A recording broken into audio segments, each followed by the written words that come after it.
Alright guys, this is my pressure or my video on how to pressure cook chicken breast, or at least how I do it.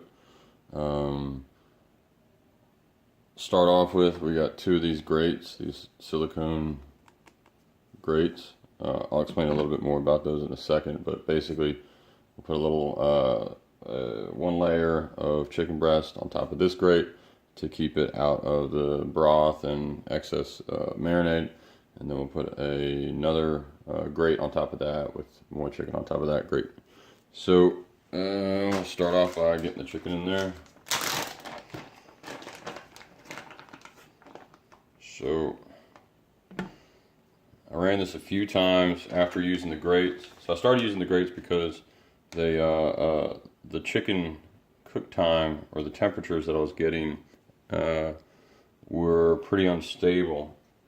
Like it seemed like, I don't know, I guess like the chicken would cover the whole, I guess it prevented the air from flowing around. But anyways, after starting to use these grates, the chicken seems to, I guess each piece is about the same, has about the same internal temperature now, which is most important.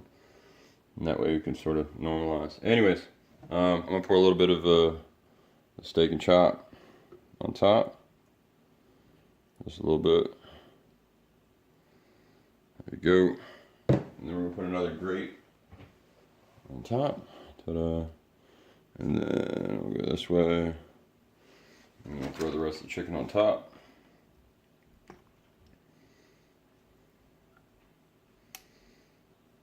Okay. It's kind of cold. Yeah, baby.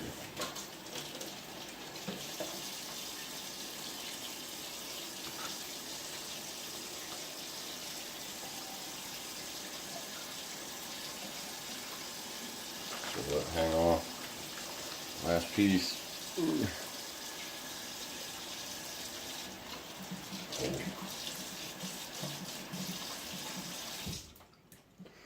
Alright, try and spread it out.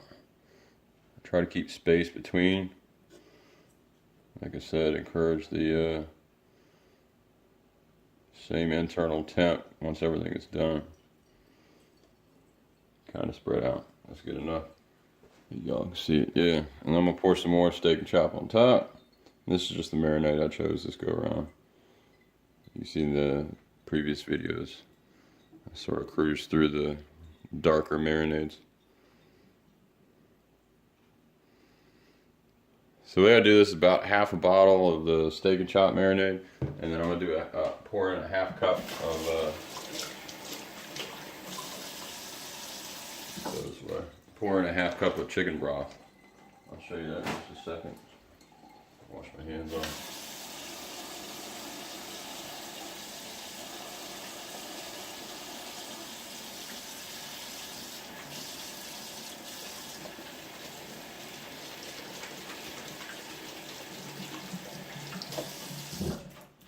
Cool. So, here's the cup. Probably can't see any of this, you can only hear me. So then, chicken broth, we'll do a half cup. Cool. Then I'm gonna pour this on the edge. Try to pour, rinse the broth off. Anyways, buy this stuff, I think it's from Aldi. It's pretty cheap. Anyways, so that was our half cup, and then no more than a half bottle of this poured on top. If you pour too much liquid, it'll submerge the first layer of chicken while it cooks, and that kind of, I think it dilutes the flavor a little bit. You'll see when we bring this out, like the marinade sort of stays on top. Anyways, let me move this away for just a second so you can see the, let's do this here. So I'm just gonna plug this in, put it at 8 minutes. I found that 8 minutes and then venting immediately after the 8 minutes, you get between 170 and 175 degrees internal temperature, and that seems like the safe bet as far as ensuring that you don't have to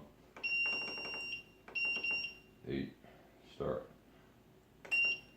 So I just do, I think this just does one temperature. My wife bought this a while ago, and I figured I'd give it a shot, and I gave it a shot, and it was awesome. So I haven't looked back. I actually haven't really done any broiled chicken since. So anyways, this thing's gonna heat up, and then it'll build up just enough pressure. Once it reaches a certain pressure, it'll start the timer. It'll cook for 8 minutes. At the end of 8 minutes, it's gonna beep, and then when it beeps, let me know. We'll vent it, and then take the chicken out and measure the temperature to make sure that it was fully cooked. And I'll post the second half once that happens. All right, cheers.